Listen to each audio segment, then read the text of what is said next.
So good afternoon mga ka-farmers. Ayan, salamat sa NIA sa pagpapaayos nila lagi ng ating mga patubig.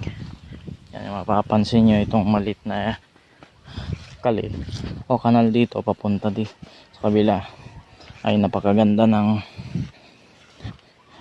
patubig. Ayan, ngayon after a long months ay ipapakita ko sa inyo yung resulta ng ating palayan. Ayan po. Yeah, kung mapapansin nyo bakit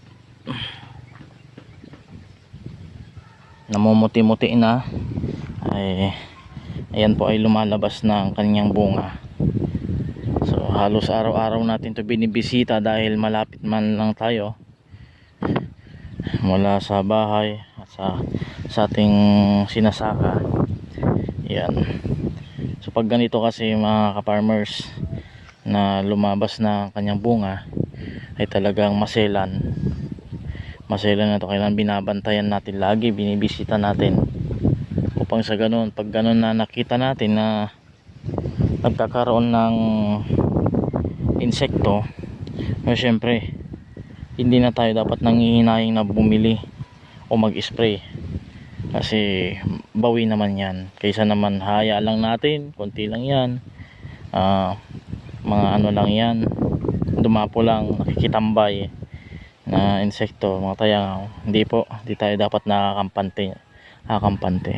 So isa pa ang akong baguhan na magsasaka, pero syempre hindi tayo tumitigil sa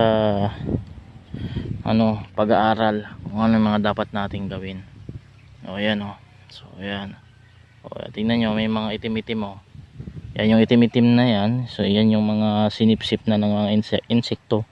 So mayo ng pakinabang yan. So mga kapwa ko farmers, kailangan maging mapagmatsyag tayo pag ganitong lumalabas ng bunga. Yan, siguro mga first week of April to ay pwede na itong anihin. I-update ko kayo mga ka-farmers. Sige.